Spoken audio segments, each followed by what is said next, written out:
Good morning student. हमारा topic है friction घर्षण, BSc second year maths part first और यूनिट फर्स्ट। तो फ्रिक्शन या घर्षण किसे कहते हैं? सबसे पहले घर्षण एवं घर्षण बल, friction and force of friction. माना एक रुक्ष क्षैतिज मेज पर W भार का पिंड विरामावस्था में है। इस अवस्था में इस पर दो बल क्रियाशील है।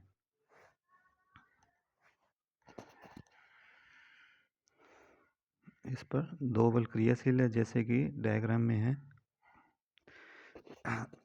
इसका भार W ऊर्ध्वाधर नीचे की ओर और सेकंड मेज की प्रतिक्रिया R साम्यावस्था के लिए R बराबर W एवं विपरीत दिशा में होगा। देखिए W और जो प्रतिक्रिया R है वो दोनों एक दूसरे के विपरीत दिशा में।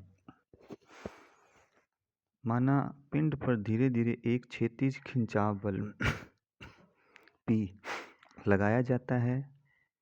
जब तक P पर्याप्त बड़ा ना हो, पिंड विरामावस्था में ही पड़ा रहता है। ऐसी स्थिति में पिंड पर निम्न तीन बल क्रियाशील होते हैं।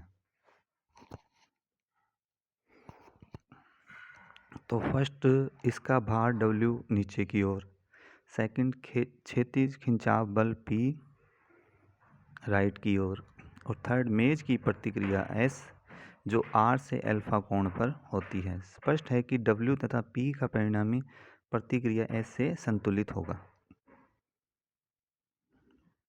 अतः S ऊर्ध्वाधर के साथ किसी कोण, मान लेते हैं अल्फा पर झुका होगा। पुनः यदि S के क्षैतिज एवं ऊर्ध्व वियोजित भाग F और R हो तो F बराबर S साइन अल्फा, क्योंकि F जो S है वो R से अल्फा कोण बना रहा है। तो एक तो इसका जो घटक होगा वो क्या होगा, S कोस अल्फा, और दूसरा होगा S साइन अल्फा, जो किस तरफ होगा, F की तरफ होगा। तो F बराबर हो गया S sine alpha equal to, और बराबर में क्या है, F और P एक दूसरे के विपरीत दिशा में, इसलिए F है वो P के बराबर है। इसी प्रकार से R की तरफ कौन सा है, S कोस अल्फा, तो R बराबर S cos alpha equal to W, एक दूसरे के विपरीत दिशा में। तो R बराबर S cos alpha equal to W।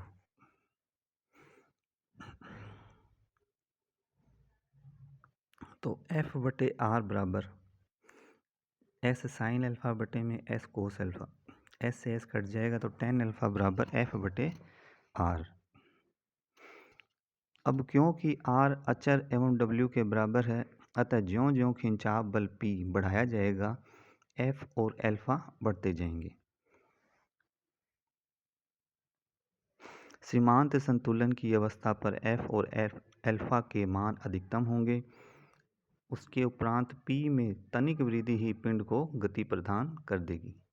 यानी कि सीमांत संतुलन की अवस्था पर F और अल्फा के मान इतने अधिक हो जाएंगे कि अगर P में थोड़ी सी भी वृद्धि कर देंगे तो पिंड क्या होगा, गति करने लगेगा। यह बल F ही घर्षण बल कहलाता है तथा पिंड का वह गुण जिसके कारण यह बल स्वतः उत्पन्न हुआ घर्षण कहलाता है। तो उपरोक्त वर्णित बलों में R अभिलंब प्रतिक्रिया एवं S परिणामी प्रतिक्रिया कहलाते हैं।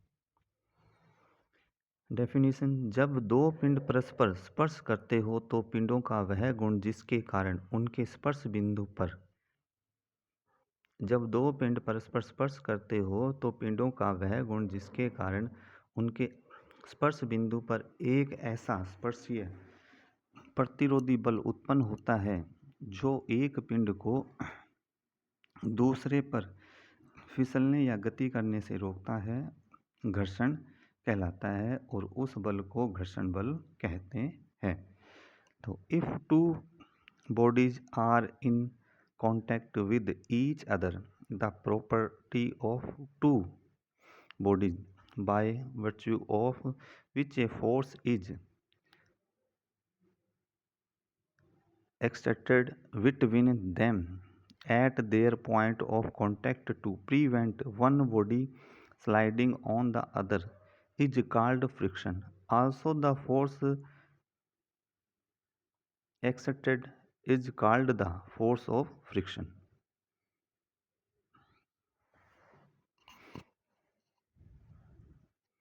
अब घर्षण के प्रकार, kinds of friction, statistical friction, स्थितिक घर्षण। जब दो पिंड परस्पर स्पर्श करते हुए साम्यावस्था में हो तो इस स्थिति में उनके स्पर्श बिंदु पर उत्पन्न घर्षण स्थितिक घर्षण कहलाता है।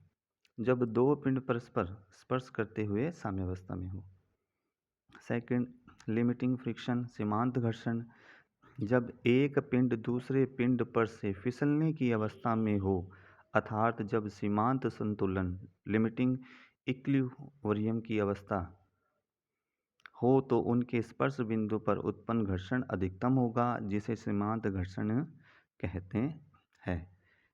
पहला था कि साम्यावस्था में, और दूसरा फिसलने की अवस्था में, और थर्ड डायनेमिक फ्रिक्शन, गतिक घर्षण। जब एक पिंड दूसरे पिंड पर फिसल रहा हो तो ऐसी अवस्था में उनके स्पर्श बिंदु पर उत्पन्न घर्षण को गतिक घर्षण कहते हैं। तो तीन प्रकार के थे, स्थितिक यानी कि साम्यावस्था में हो, सीमांत घर्षण फिसलने की अवस्था में हो, और गतिक घर्षण फिसल रहा हो। एंगल ऑफ फ्रिक्शन, घर्षण कोण। जब एक पिंड दूसरे पिंड के संपर्क में हो तो उनके स्पर्श बिंदु पर परिणामी प्रतिक्रिया एस एवं अभिलंब प्रतिक्रिया के मध्य आर के मध्य का कोण घर्षण कोण कहलाता है, जिसे प्राय लैम्डा से व्यक्त करते हैं। In case of limiting equilibrium of a body on A rough surface, the angle made by the resultant of the forces of limiting friction and normal action, that is the resultant reaction of the rough surface with the normal to the surface at the point of contact, is defined as the angle of friction. It is generally denoted by lambda. तो tan alpha equal to चरम घर्षण बल बटे में अभिलंब प्रतिक्रिया equal to F बटे are. Equation first, मेज के ऊपर एक पिंड है, उसका भार डब्ल्यू नीचे की तरफ है और उसकी अभिलंब प्रतिक्रिया ऊपर की तरफ। तो एक बल पी राइट हैंड साइड में लगाया जाता है और जो इनकी परिणामी प्रतिक्रिया है एस, वो आर से अल्फा कोण पर है। तो टेन लैम्डा इक्वल टू क्या हो गया, एफ बटे आर, जो हमने अभी टेन अल्फा फाइंड किया था। किंतु म्यू बराबर होता है एफ बटे आर, सेकेंड इक्वेशन। अब एक और दो से तो टेन लैम्डा बराबर क्या आ गया, म्यू के, अर्थात घर्षण गुणांक इक्वल टू टेन घर्षण कोण।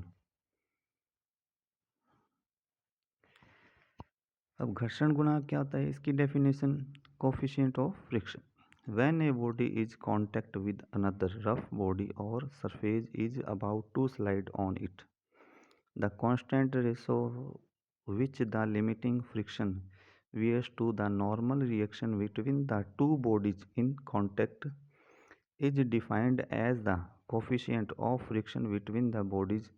It is generally denoted by mu.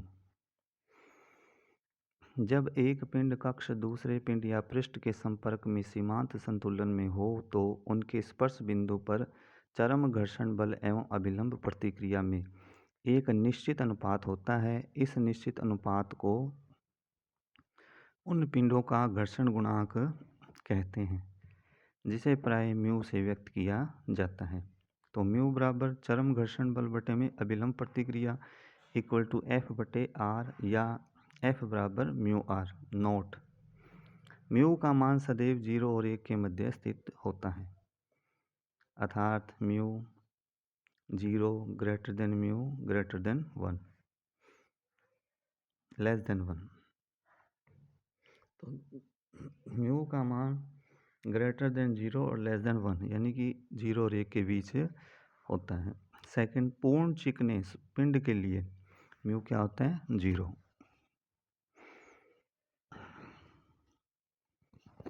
Cone of friction, घर्षण शंकु, definition, when a body is in contact with a rough surface and with the common normal at the point of the contact, as axis. We describe a right circular cone whose semi-vertical angle is lambda equal to tan inverse mu, where mu is the coefficient of friction. This cone is defined as the cone of friction. जब दो रुक्ष पिंड एक दूसरे को बिंदु P पर स्पर्श करते हो तो वह शंकु जिसका शीर्ष स्पर्श बिंदु P है, अक्ष P पर उभयनिष्ठ अभिलंब के अनुदिश है तथा अर्ध शीर्ष कोण अल्फा इक्वल टू घर्षण कोण लैम्डा बिंदु P पर घर्षण शंकु कहलाता है। जब दो रुक्ष पिंड एक दूसरे को बिंदु P पर स्पर्श करते हो तो वह शंकु जिसका शीर्ष तो स्पर्श बिंदु P पर हो, अक्ष P पर उभयनिष्ठ अभिलंब के अनुदिश है और अर्ध शीर्ष कोण अल्फा इक्वल टू घर्षण कोण लैम्डा बिंदु P पर घर्षण शंकु कहलाता है। स्पष्टतः सीमांत संतुलन की अवस्था में परिणामी प्रतिक्रिया की क्रियाशील रेखा इस शंकु के पृष्ठ पर तथा अन्य सभी परिस्थितियों में शंकु के अंतर्भाग में विद्यमान होती है।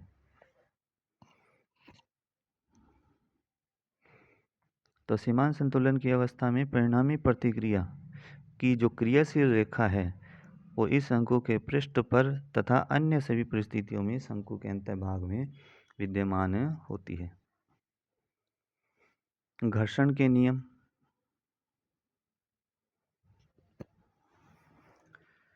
Law of friction. घर्षण के निम्न नियम जो केवल अनुभव पर आधारित है घर्षण बल का परिमाण, दिशा और प्रकृति तय करते हैं। First, when two bodies are in contact the direction of the friction on one of them at its point of contact is opposite to the direction in which this point of contact would commence to move. जब दो पिंड परस्पर स्पर्श करते हैं तो स्पर्श बिंदु पर घर्षण बल की दिशा स्पर्श बिंदु की गति संभावित गति की दिशा के विपरीत होती है। सेकंड नियम, the magnitude of the friction is when there is equilibrium just sufficient to prevent the body from moving. तो संतुलन की अवस्था में उसका परिमाण केवल उतना होता है जितना कि पिंड को गतिमान होने से रोकने को पर्याप्त हो। यह घर्षण बल स्वसमायोजक सेल्फ एडजस्टिंग बल कहलाता है।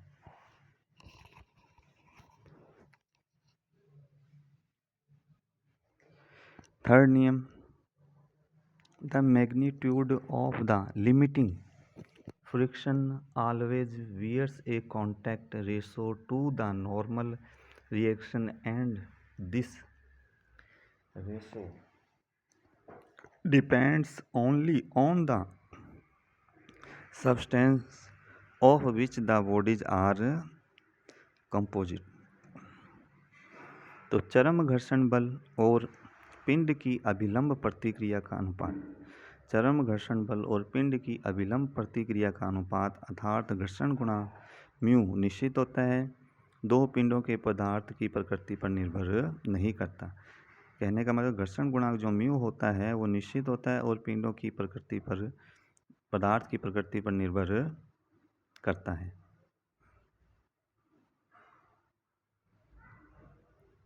The limiting friction is independent of the extent and shape of the surfaces in contact so long as the normal reaction is unaltered. चरम घर्षण स्पर्श करने वाले जो चरम घर्षण होता है वो स्पर्श करने वाले पृष्ठों के आधार पर निर्भर नहीं करता जब तक कि अभिलंब प्रतिक्रिया अपरिवर्तित रहती है। पांचवा नियम, when motion ensures by one body sliding over the other, the direction of friction is opposite to the direction of motion. The magnitude of the friction is independent of the velocity, but the ratio of the friction to the normal reaction is slightly less than when the body is at rest and just on the point of motion. जब पिंड गतिमान अवस्था में हो तब घर्षण गुणांक mu का परिमाण पिंड की स्थितिक अवस्था की अपेक्षा कुछ कम होता है। पुनः म्यू पिंडों के वेग पर निर्भर नहीं करता है। जब पिंड गतिमान अवस्था में हो तब जो घर्षण गुणांक होता है उसका परिमाण पिंड की स्थितिक अवस्था की अपेक्षा कुछ कम होता है और म्यू पिंडों के वेग पर निर्भर नहीं करता। तो आज की वीडियो में हमने फ्रिक्शन की परिभाषा, घर्षण गुणांक,